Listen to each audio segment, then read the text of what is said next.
All right. Welcome back, ladies and gentlemen, to this week's episode called Body Positivity, or How to Sell Ozempic.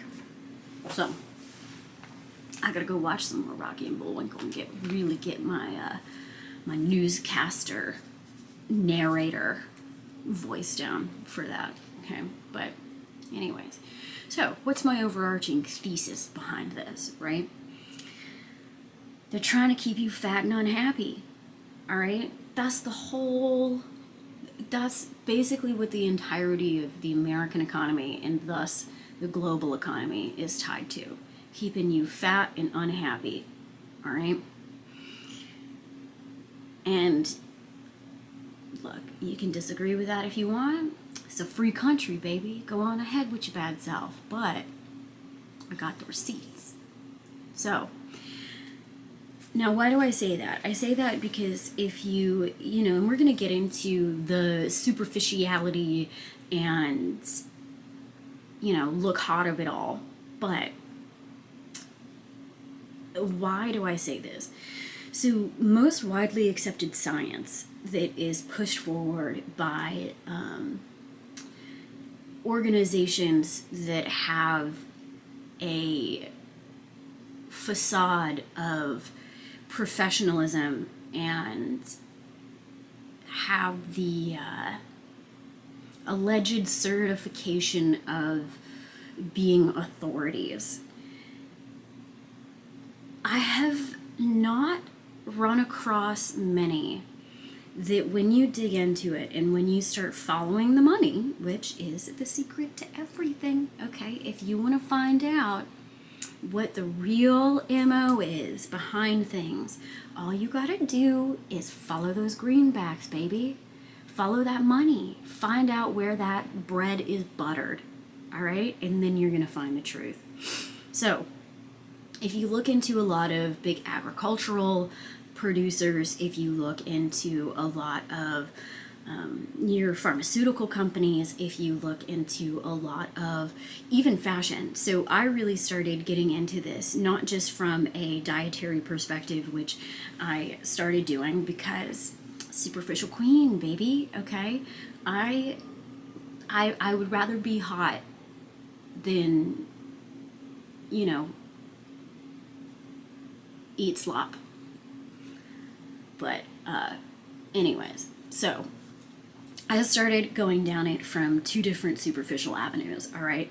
One being the dietary one, and the second one being my personal field of profession, my personal professional field, let's put it that way, which is fashion. Again, superficial, but hey, baby, like I said, superficial queen over here.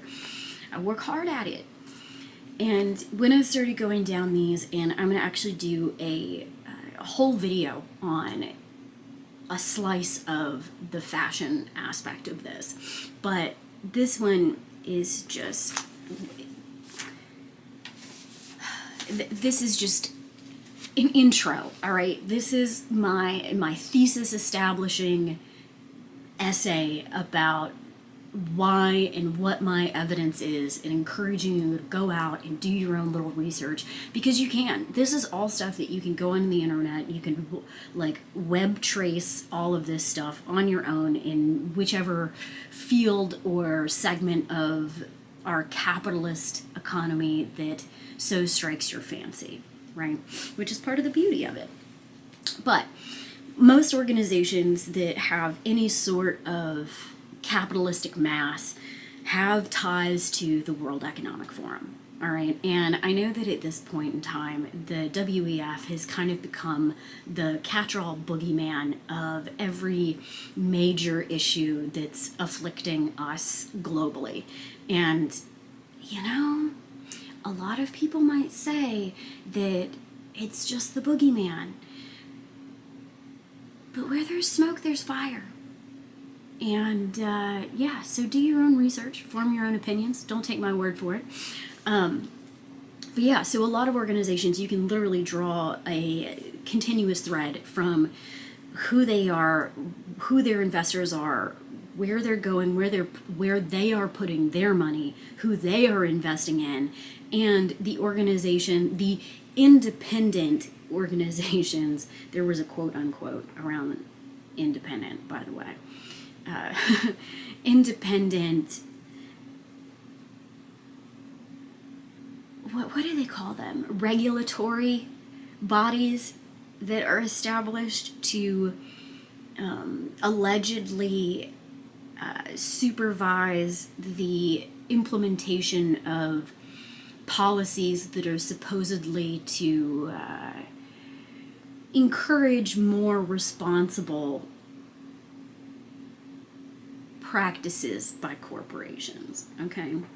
And frankly, I don't think any of them do it successfully, but hey. Now, what's my angle, right?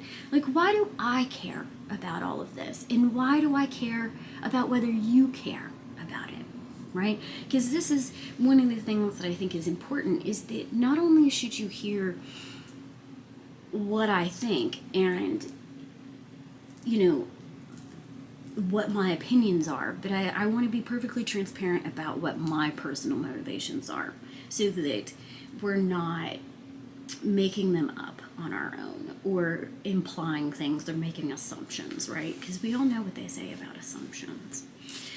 So, what is my angle? Well, I'm superficial. I am superficial, okay? I am. It's what I do, it's my job, it's my career, it's my hobby, it's my personal interests, okay? It's my particular brand of narcissism. I am superficial, all right? I work really hard at it. Yeah.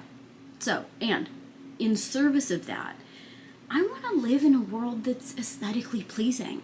I want to go out into the world and live life and see things that are artistically valid and add beauty and grace and have a positive impact on the overall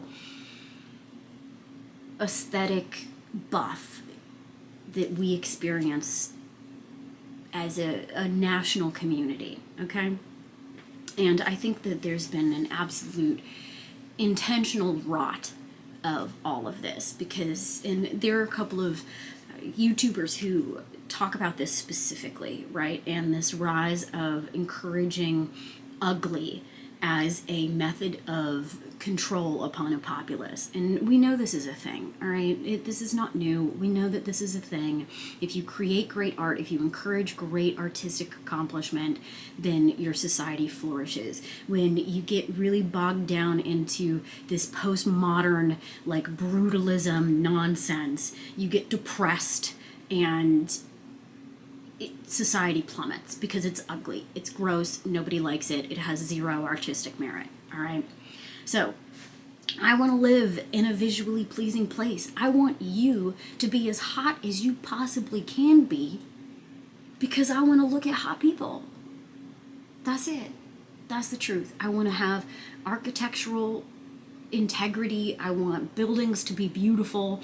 I want there to be visual appeal across all categories, including you. And I mean, look, I also believe that if you are healthy and living life in a way that is most beneficial to you and making you feel successful and happy and fulfilled, then you naturally are a more beautiful and aesthetic person to be around, all right? So, very self-serving of me. And I think that also in societies and cultures like ours, where we have this surplus of privilege and we have an abundance of, we just have an abundance. We just have full stop abundance, capital A abundance. And when you have that, and it's so easy to reach that baseline of success when it comes to Maslow's hierarchy. And you're so easily able to check those bottom boxes of safety, security, food, water, then the very bare minimum that you can do to be civically involved and responsible is to carry yourself and present yourself and live in a way that is beautiful and healthy and aesthetically pleasing, right? It's why, so Asmongold did a video the other day, I mean, it might have been the other day, but I watched it this morning, where he, went on Google Maps and just looked at all these different countries around the world. And one of the biggest visual differentiators between what are traditionally considered first world and third world countries is the amount of detritus and trash that's just left on the sides of roads. Besides the infrastructure that's built and provided, like highways, stop signs, things like that. Beyond that, the very first thing that you notice is the amount of care and consideration that the citizens have for the environment that they're living in, right? So are you picking up trash? Are you choosing to keep your community and your country clean, or are you not, right? Like, are you just letting trash and junk and litter just accumulate on the sides of all roads and bodies of water and this, that, and the other? Because come on, y'all. We know that's trashy behavior. That's literally where it comes from. Trashy. Okay? You let trash pile up instead of taking care of it and doing the responsible thing with it. All right? It's the literal baseline for classy versus trashy. All right? That's it. It's a binary. You either are or you aren't. And whether or not a society is concerned about that, that's it. And if you're not, well, there you go. So pick up your trash. This is not hard. It's not hard. Like, it's trashy. It's socially unacceptable. That this is degenerate, bad, bad. It's just bad behavior. It's gross. Stop it. Okay? It costs nothing to take care of what you have. Okay? So, anyways. Hot and happy is the goal. All right? I want you hot. I want you happy. I want you adding to my visual experience in this experiment known as America. Okay? Because I know we can do it. I know we can do it. All right? That's why everybody wants to be over here. That's why everybody wants to be an American. Because we got it good, y'all. So let's be the best. All right. So, why do I say, to circle back to our title of the episode called Body Positivity, or How to Sell Ozempic, I had this little, mind worm, light bulb epiphany moment where I started thinking about the correlation between body positivity as a sociocultural movement and the kind of ramping up of that and the infiltrating of that into the zeitgeist and the sudden appearance of things like Ozempic. Because if anybody knows anything about drug production and drug development, Ozempic wasn't cooked up yesterday and all of a sudden they're like, hey, we came up with this last week, here it is. No. Tests and development for GLP-1 drugs started, I think, back in 2000, the very first version of Ozempic and GLP-1 drugs was first released for small batch testing, I think back in 2009, 2010, something like that. So it's been in the works for a while. And I think that the body positivity movement started being pushed right around the time that Novo Nordisk and Johnson & Johnson and all of these other large drug producers could see in their timeline when the final product would start being available in the mass market, right? And if you're a smart businessman, why wouldn't you start funding and feeding feeding feeding this myth of body positivity and encouraging that among your society if you knew that your weight loss drug was coming down the pipeline and was going to be available in the next 5 to 10 years? I mean, come on.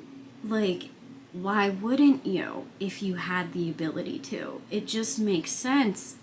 And if you think the bigwigs who run and operate these companies, whose entire goal is to increase margins and have continuous year-over-year growth, didn't think about selling you big is beautiful so that when their drugs came around, they could sell those to you and sell it to more people.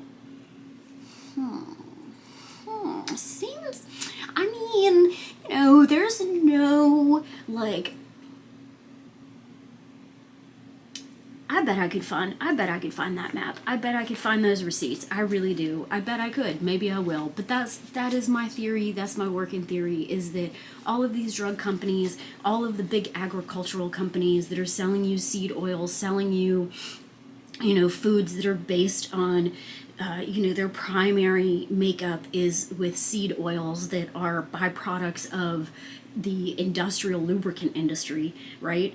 And we know for a fact that it's been detrimental to the health of the American people, that they might be in bed with the people that are selling you the drugs on the back end of that. So, yeah, but don't take my word for it. Go look into it. So, I think that, and I'm going to talk about this in, my deep dive into the WEF, Patagonia, and the sustainability scam. Right, I've got a whole video plan for that. But so I'll go into more of this in depth there. But I think that all of it is. It's all a plan. It's all a marketing plan. It's all designed to sell you specific things because that's their job. That's their industry. Okay, we're back. We lost battery power there. Okay. Anyways, it's all capitalism. And sure, does that make it sound gross? Does that give capitalism a bad rap? Sure, of course it does. But it would give anything a bad rap, whatever system it existed under, right? But anyways, so I don't hate capitalism because these big corporations are capitalizing on marketing and a susceptible consumer base, okay? Like, it behooves you to be educated. But, anywho, so,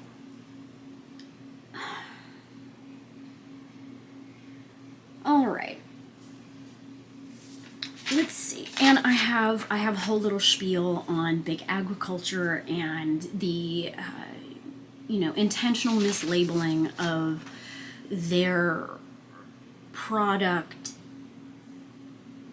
revenue streams because of the tax breaks that are given depending on how the products are labeled and what's labeled as a primary product versus a byproduct.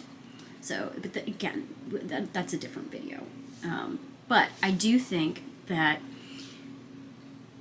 to come back to body positivity and Ozempic, everything comes back to diet. Like, we know this. We know for a fact. We've known this for a long time. All of your fitness coaches, your nutritionalists, which, like, nutritionalists, it's such a scam. It's such a scam. Like, I mean, get out of here, right? Everything comes back to diet. We know for a fact that you get what you put out. And that there is an optimal diet for everything, and to think that there's not an optimal diet for us when we know that there's optimal diets for trout, chimpanzees, parrots, your dog, right? Like, we know these things. So don't think that you are exempted from it, all right? The only reason you've been eating what you have been eating is because it's been sold to you, because it's a product. They're not in it for your best interest. They're in it to take as much money from you for as long as possible. All right. Now, I also think part of my whole, like, mentality behind this as well is that I have never met someone who was naturally and, like, genetically ugly, right? I think that, and Audrey Hepburn has talked about this. I meant to go and look up the specific quote, but Audrey Hepburn has talked a lot in her life about how beauty is who you choose to be and how you choose to move through the world, and I think that's true. As an artist, as a visual person, there are very few people that I have, if any, as a matter of fact, I can't think of one. I can't think of one person that I've encountered in life that was truly, like, physically, I mean, because there are some absolutely, like, morally reprehensible people out in the world, all right? And I think that when you are morally reprehensible, that manifests itself externally, and it can create ugliness, right? But that's a choice. Like, you become that way because of the choices that you make, because of the misalignment between what naturally behooves you and how we naturally want to act, and the choices that we want to make for our best interest, and you're acting against that, right? Again, they talk about this a lot in Greek and Roman philosophy. But I think that everything is a choice, and who you become visually are direct representations of that. So I think that no one's ancestors gave them unattractiveness, right? You start putting that mantle on yourself based off of the choices that you make. And a lot of that is diet. A lot of that comes down to what you're choosing to put in your body and how you're choosing to not maintain and care for your vessel. And a lot of it comes from who your mental unhappiness expressing itself externally, okay? And so, and also, nobody that was, when we're talking about, like, physical unhealthiness, right? And that's most easily seen in obesity and other eating disorders, right? Because I don't think that obesity is the only unhealthy example of diet. I mean, it's not the only example of an unhealthy relationship with food. I think that someone's unhealthy relationship with food manifests, and we know this, in two diametrically different ways, right? You have your ultra skinny, ultra, starvation mode version, and then you have your gluttonous, obese version. But both of them are an unhealthy relationship with food, and no one that has experienced that ever escapes from it and then wants to return. Like, I don't know anybody that is a morbidly obese or even just, I don't even want to just segment it to morbidly. Like, anyone that is physically unhealthy, once they overcome that and are no longer that, when do they ever want to go back? Like, have you ever met somebody that was really unhealthy, made their lifestyle changes, made the changes that they needed to in order to live a more healthy and happy life, and then was like, you know what, I really miss being fat and unhappy. Like, and the reason that I'm going to say fat and unhappy is because 70% of the American population is considered overweight. All right, 70%. So I think that with 70% of our nation being obese, I think we can just, we're fat and unhappy, okay? Fat and unhappy. I don't think that, I mean, if you know someone who was fat and unhappy and then became hot and not fat, do you know of anybody that changed their mind and was like, you know what, I don't like being hot anymore. I don't like being skinny. I really miss hauling around a whole extra person. Let me go get that back. If you know somebody like that, let me know. I'd love to have a conversation with them because human mindset fascinates me. So, how, like, what, the only thing that I can really talk to you besides these philosophical whatevers is my personal experience, right? And I will admit, I have never been obese, and I have been really fortunate to not have developed a dysphoric view of myself physically, which, I mean, blessed and highly favored, babies, because I got enough as it is. I do not need that. It is, no, we have enough. Like, I am way too critical of myself as it is. I don't need that. All right, I did not need that boondoggle. Thank goodness I didn't have it. Okay, so I can't speak to that, but what I can talk about is that it's a hang up and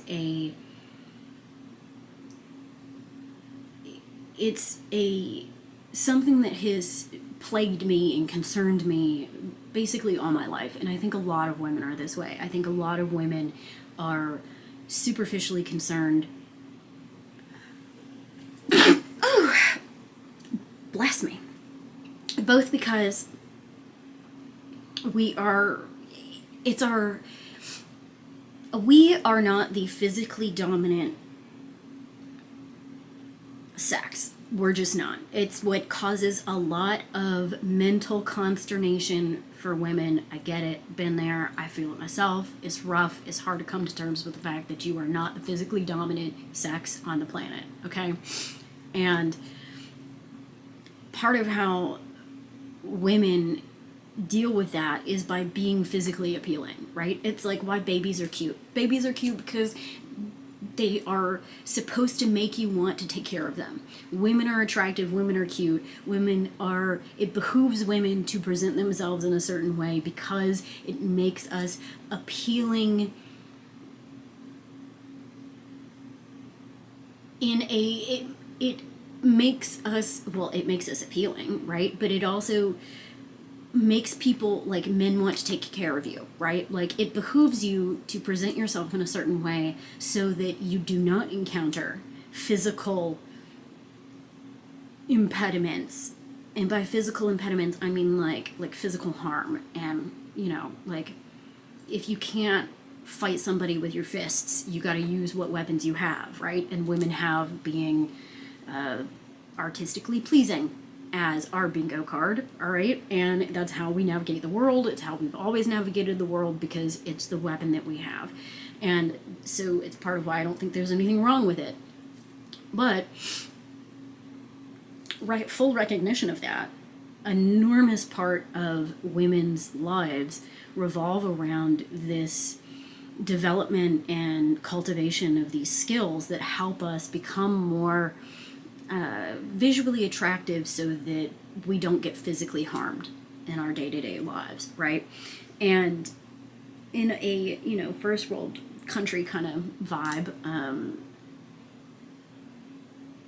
it's also how a lot of the economy is sold to us. It's why a lot of goods and services and, there's entire industries that revolve around convincing you that you are not attractive and that you need a pill, that you need you need some kind of physical alteration to make you more valid, to make you more appealing. And it's not true. You need to feed yourself the right things. You need to be, just eat the right diet. That's it. That's the whole secret. Skin, hair, nails, beauty, like physical health. It's just about what you eat. It really is. Everything else is just marketing. And I started getting into it because, again, like most women, I am deeply concerned about this, because I am concerned about it from a lizard brain point of view, and I'm concerned about it from I've been socially marketed my entire life about the importance of being physically appealing as a woman. All right? So, nature versus nurture, y'all, but here we are. And I made the choice because to change my diet drastically and to change the way that my relationship with food worked because of this. And because, look, everybody talks about how when you hit 30, there's a hump. And it's true. Okay? And I got to a certain point in my life where, you know what, let's backtrack. I am incredibly fortunate to be blessed with good genes, okay? My mama and my daddy, they done good work, okay? They put in the work. Thank you, blessed, highly favored, my parentals and their parentals, and the genetic codes that have been passed on to me by my beautiful ancestors. I lucked out, okay? I really did. I have no qualms, issues, or concerns about admitting that, because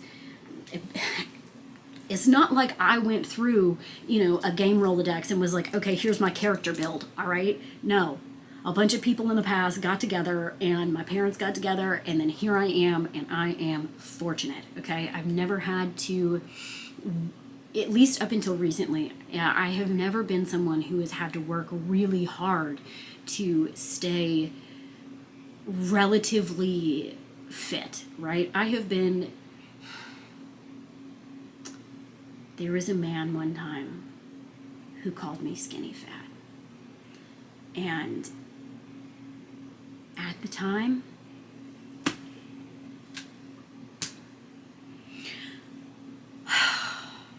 gooped, gagged, wounded, shot through the heart, baby. Okay, oh my God. I mean, we are over a decade down the road from that particular arrow that was slung in my direction, and it wasn't even that bad. All right, let's be honest. Being called skinny fat is not the worst thing in the world, but my God, did that leave an impression on me, okay? And it was true. It was true.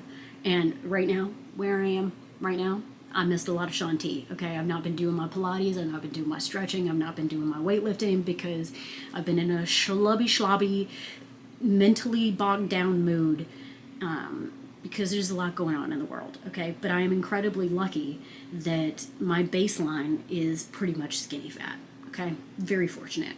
Take no credit for it. Praise be to the ancestors, old gods and the new, okay? And I recognize that that's not true for everybody.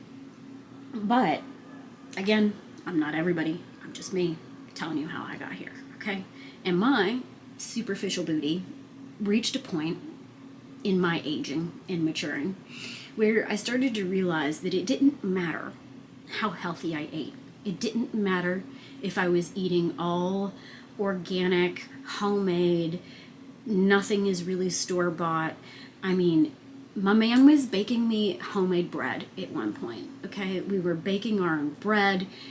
My dude had Tijuana hooker soup, which was it was basically like warm green juice, right? Cabbage, green things, basically all of the green leafy vegetables that they tell you are good for you and are going to make you skinny, but in a soup, okay?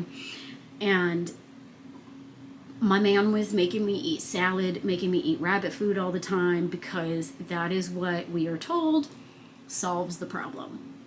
It was a lie. It was a lie. It was an absolute horrible, disgusting lie. It didn't work. Okay? I lived that way. No.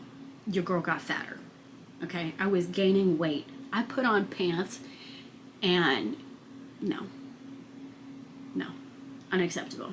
Okay? We are not going to be the people that gain a lot of weight and then hold on to pants and are like, oh, someday I'll get back. No.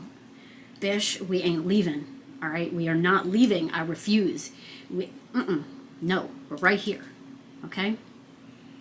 So, when I started realizing that we're still getting fat, I was having, oh my gosh, the mental anguish expended over this. All right, I was losing hair. My hair was falling out. We were thinning. I had bad acne, mood swings, gaining weight, just unpleasantness. Absolute unpleasantness. Not even talking about the intestinal and derriere related issues that come with exclusively feeding on fibrous materials, okay? Like, girl, no. It was not it. It was not it. You could not pay me to go back. No way. It was horrible. No. So, however, I am, again, incredibly fortunate to have a man who, when I am expressing angst and upset over these things, because he is the chef in this house, went down a little rabbit hole and he found a diet for me. And why did we both made this change, but why did we do it? Because I decided that I would rather be hot, and I liked being hot more than I liked food. Okay? That's the truth of it. I enjoy being my best, most fit and healthy self over eating whatever, right? I'll choose that over a, quote unquote traditional diet any day. I will. All right? That's just the fact of the matter. All right, so food is poisoning you. I do all of these things. I do all these little, outlines and stuff, and then it still ends up sounding like a weavy web of nonsense. But you know what? Maybe I will get better at it. Maybe I won't. Who knows? But hey, we are where we are, and it do be what it do be. So, part of why I think that being fat and unhappy and unwell is by design is because of the following things.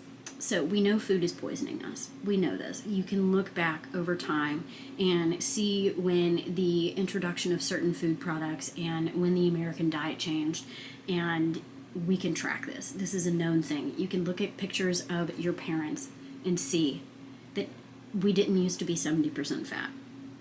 This is not normal, okay? Food is poisoning you, and it's by design. I think that, like I stated earlier, Big Ag and Big Farm, P-H-A-R-M, like pharma, Big Pharma and Big Agro are all in cahoots together. I think they're in bed together, and I mean, why wouldn't they be? They make a lot more money working together than they do, fighting each other. And I think that specifically how it connects with women is that we also know that women drive about 80 to 85% of economic expenditure. And so it behooves companies to market to women in a certain way, which I think is why there is always this fluctuating beauty standard, right? That you read all of these articles in, Vogue or Cosmopolitan or the New York Times, or shake a stick and you hit one of them, right? But all of those publications are also tied to the World Economic Forum, babes, okay? They're doing it on purpose because it's so much more it behooves these companies to change what the quote unquote ideal, the visual ideal is every few years, because then you're selling more product, right? If the ideal stayed the same over time, the amount of goods and services that you would sell would decrease. So it behooves big agriculture, it behooves, your pharmaceutical companies, it behooves them to look at, and when I say pharmaceutical, I'm including like cosmetic pharmaceuticals. Those are still drugs. They're just used for superficial purposes, not, cancer research, which I also think that whole thing is sneaky, okay? Because how long you been trying to solve cancer? And you still haven't found something yet? I wonder why. And how large is that industry? I wonder why. So, women buy more, and I also think that we know that women buy more when you feel self-conscious, when you feel unattractive. You are more likely to purchase things because they're being sold to you as a way to fix that and to solve that. I like clothing, food, pharmaceuticals, the whole cosmetic surgery industry, all of it is around this idea that you weren't born as good as you could be. And of course not, because we're all born as babies. You got to work on it. You have to develop a personality. You have to cultivate a thought process. You have to cultivate an identity, and that's normal. But you aren't unattractive because you have to do these things. You're unattractive because they're making you fat and unhappy.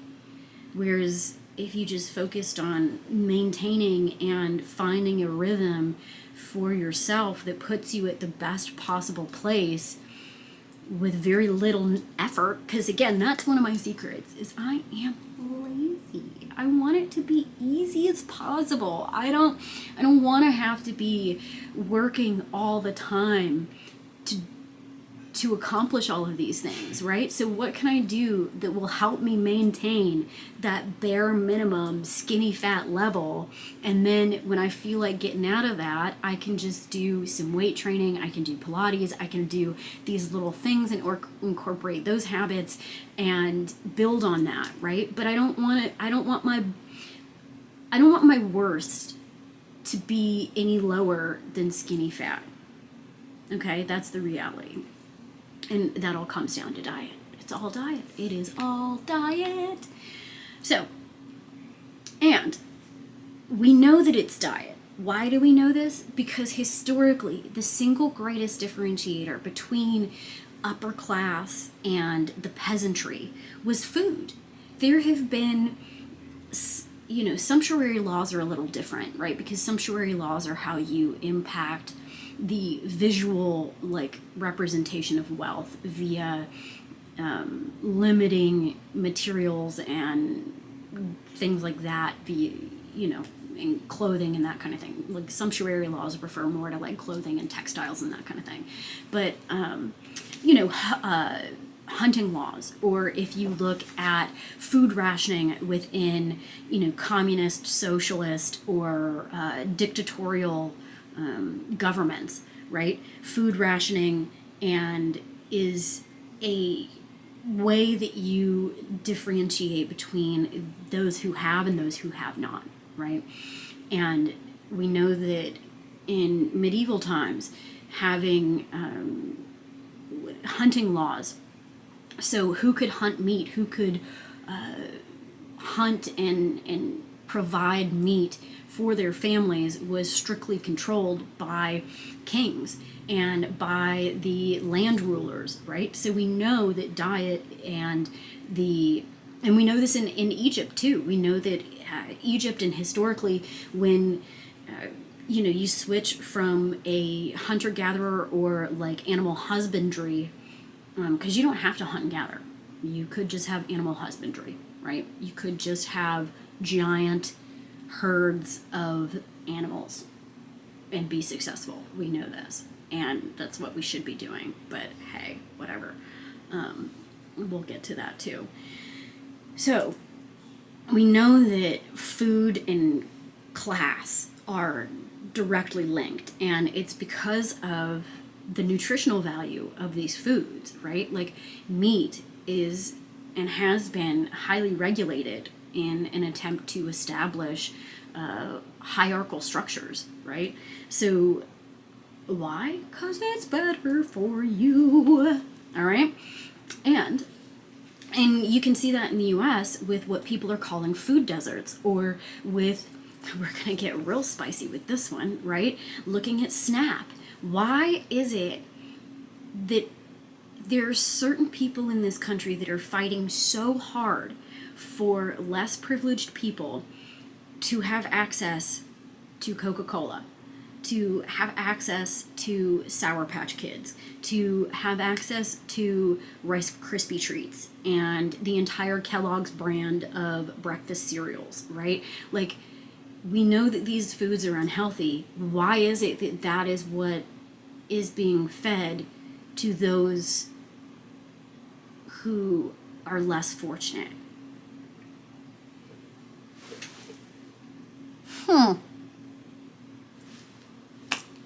No clues. No idea. Why? I don't know, right? Like, why do these uppity ups want to keep less fortunate people and less financially affluent people and 70% of the American population eating nasty ass shit?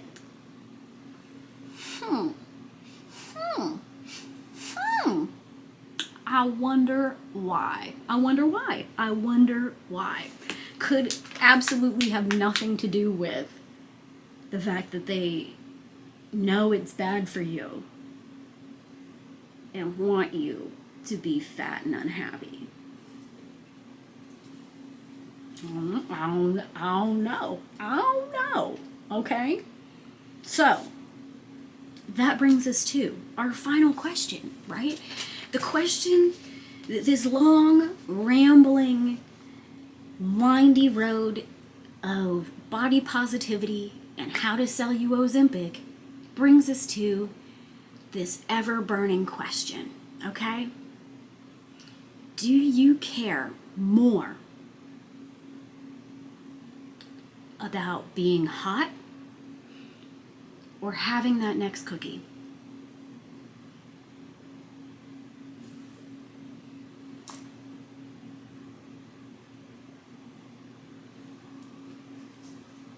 That's what you gotta ask yourself. Do you want to be hot or do you want to be not? All right? That's the question. And to end on that, I will tell you what my secret is. My secret is that I eat beef, eggs, and bacon.